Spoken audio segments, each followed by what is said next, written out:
చాలా బాగుంది. అండ్ నాగ చైతన్య గారి యాక్టింగ్ కంబ్యాక్ బాగుందా? చాలా బాగుంది. సాయి పల్లవి యాక్టింగ్ కానీ ఒరిజినల్ స్టోరీ మీకు చూపించినట్టుగా అనిపించిందా? యాక్చువల్గా అయితే ఒరిజినల్ స్టోరీ లాగానే ఉంది. మేబీ నాగ చైతన్య కొన్ని చోట్ల సమంతాన్ని మిస్ అయినట్టు ఉంది కూడా. అండ్ ఇంకోటి యాక్టింగ్ అయితే చాలా బాగుంది ఇద్దరిది. అండ్ సాంగ్స్ విషయానికి వస్తే డిఎస్పి అయితే ర్యాంప్ చాలా బాగుంది. ఆ యాస కూడా ఈవెన్ శ్రీకాకుళం వాళ్ళు ఎలా అయితే మాట్లాడతారో సేమ్ అలా అయితే తీసుకొచ్చారు. చిన్న చిన్న వర్డ్స్ కూడా చాలా డిఫికల్టీ, ఈవెన్ యాక్ట్ చేయడమైనా కానీ ఆ స్లాంగ్ తీసుకురావడమైనా కానీ. సో అవసరం మూవీ అయితే అవసరం. ఈవెన్ లవ్ పీపుల్కి ఎవరైతే మేబీ రిలేషన్షిప్లో ఉన్నారో వాళ్ళకైతే ఎక్కింది మంచిగా. సో వ్యాలంటైన్స్ డే గిఫ్ట్ అనుకోవచ్చా ఈ మూవీ? అంతేం లేదు కానీ బాగానే ఉంది. ఇంట్లో బాగుంది, ప్రతి సీను బాగుంది. కొంచెం సెంటిమెంట్ మరీ ఎక్కువ అయింది. లవ్ స్టోరీలో వీళ్ళిద్దరు డ్యాన్స్ ఎంత బాగా చేశారో ఇందులో కూడా చాలా సూపర్గా డ్యాన్స్ పెర్ఫామ్ చేశారు.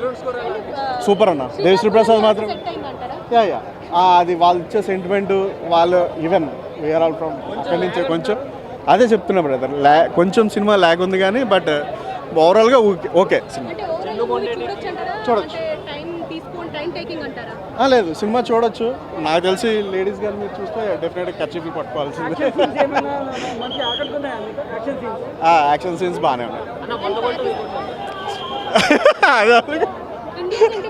బాగుందండి, చాలా బాగుంది, చాలా బాగుంది. యాక్టింగ్ బాగుంది, న్యాచురల్గా ఉందండి, చాలా న్యాచురల్గా ఉంది.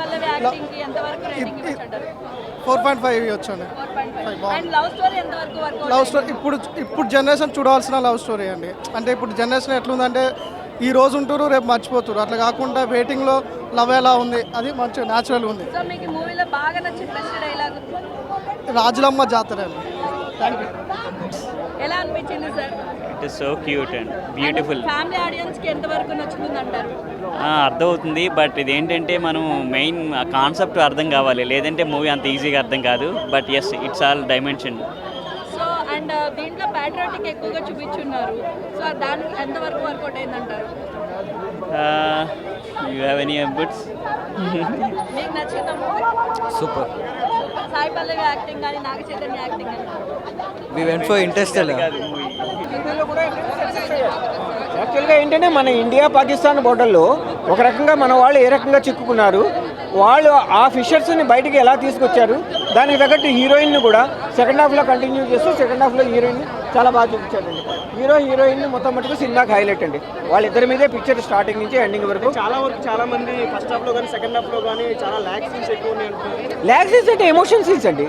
ఆ ఎమోషన్ సీన్స్ ఉండాలి, ఎందుకంటే వీళ్ళు ఫస్ట్ హాఫ్లో లవ్ ఏ రకంగా చూపించాడు, వాడి కోసం మళ్ళీ ఇది ఎంత కష్టపడింది, ఢిల్లీ ఎలా వచ్చింది, పాకిస్తాన్తో అక్కడ మినిస్టర్లతో కానీ అక్కడ మన ఫారిన్ మినిస్టర్లు ఏ రకంగా మాట్లాడి బయటికి తీసుకొచ్చిన దాంట్లో హీరోయిన్ని చూపించడంలో వాళ్ళ లవ్ ఎఫెక్షన్స్ ఎమోషన్స్ కొద్దిగా ల్యాగ్గా అనిపించు కానీ బట్ ఇది నెసెసరీ. అంటే డైరెక్టర్ గారు కంటెంట్ ద్వారా ఏమి కన్వే చేద్దాం అనుకున్నారు ఆడియన్స్? ఏమండి కంటెంట్ ద్వారా డైరెక్టర్ ఏమని చేద్దాం అనుకున్నారు? ఒకటండి, ఆయన చూడాల్సింది ఏంటంటే మన పెట్రియాటిజం, మన భక్తి ఎలా ఉంది, ప్రజల్లో కూడా ఎలా ఉంది, దేశభక్తి అంటే ఎలా చూపించాలి, ఒక లీడర్ అంటే ఎలా చూపించాలి, తండ్రి లీడర్ కదా, ఆ లీడర్ ఉన్న క్వాలిటీస్ ఏంటి, తర్వాత నిజంగా రియల్ లవ్ అనేది ఎలా ఉంటుందని కూడా డైరెక్టర్ బాగా. అక్కినే అభిమానులు కాలర్ ఎగరేసుకుని తిరుగుతారు ఈ సినిమాతో.